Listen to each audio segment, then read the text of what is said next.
You don't need me, and you don't need a harebrained psychic, and you don't need a harebrained priest, and you don't need a harebrained rabbi. You don't need anybody but yourselves. You say, well, I don't know what to do. The hell you don't. Inside of yourself, the universe exists. Pay attention to the inside of yourself. Forget every outside source. Now, if you need an accountant, and maybe the inside will lead you to the proper accountant. Maybe if you need a medical physician, the inside will lead you to the right medical physician. Apart from that, forget it. The best I can do is be a signpost to say, don't listen to me, listen to what's inside of you. Because no matter what I say or anybody else will tell you, there is a part that is colored by my personal consciousness.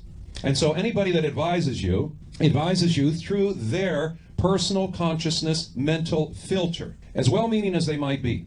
Spiritual ESP, yes, there is spiritual SP, but the spiritual ESP is between your conscious mind and the universal part of your mind. That's the flow. If you keep it self-contained, you are the universe expressed in human form, body, and shape. I can't add one thing to you, nor can anybody add one thing to you. You already are fully equipped. Get into that mode of thinking. The moment that you do, you then begin to tap into that higher state of consciousness inside of you, and you put away, as the Bible says, childish things, running to this person and that person as if they have some magical gift.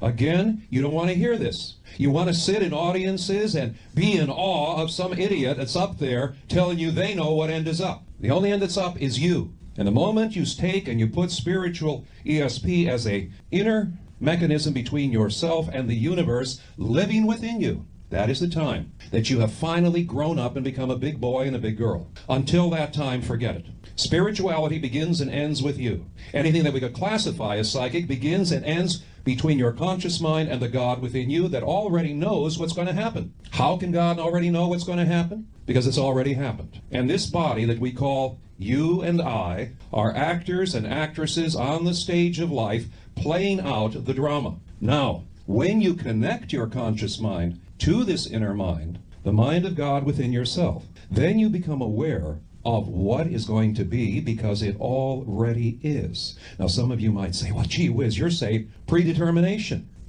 How do you think anybody really has picked up on the future? On those rare occasions when somebody really prophesizes the future correctly, how do you think they did it? Think about it. Use common sense. They could only do it if the future already existed.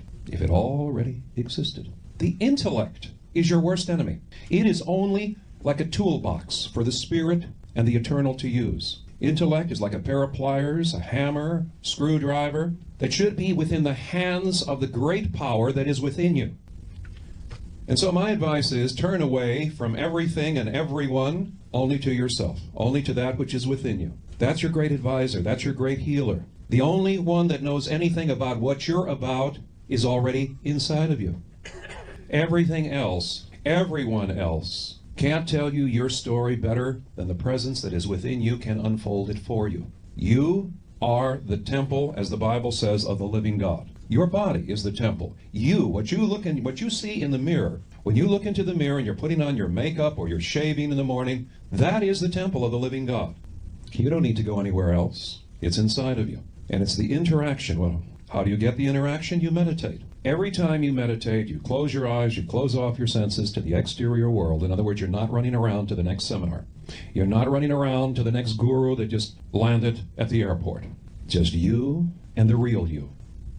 Just you and the real you. And so you close off your mind to the outside distractions. You close off your senses to outer sense impressions. You go into yourself. And then the mind that is within you, eventually the God-conscious mind, or the mind of the infinite, or pure light, Christ mind, Buddha mind, Krishna mind, whatever you choose to call it, has an opportunity to surface. And when it surfaces, it doesn't mean that it's going to tell you right then and there what you should do with your life. It will give you a sense of peace. It will give you possibly a sense of illumination as to know that there is something more than the physical life. But it will also put into your subconscious mind, just beneath the surface part of your mind, intuitive direction, spiritual ESP, so that when you meet somebody, you'll know whether to embrace them or to walk away. Whether that's in love, whether that's in choosing a physician for your health, whether it's a person you might go into business with, whatever it might be, You'll either know to embrace them or to walk away. You'll know whether they are on the same page as yourself or somewhere else. And as you go through life, you're living this intuitive ESP, this spiritual ESP, guiding you each and every day. You know, and you're aware.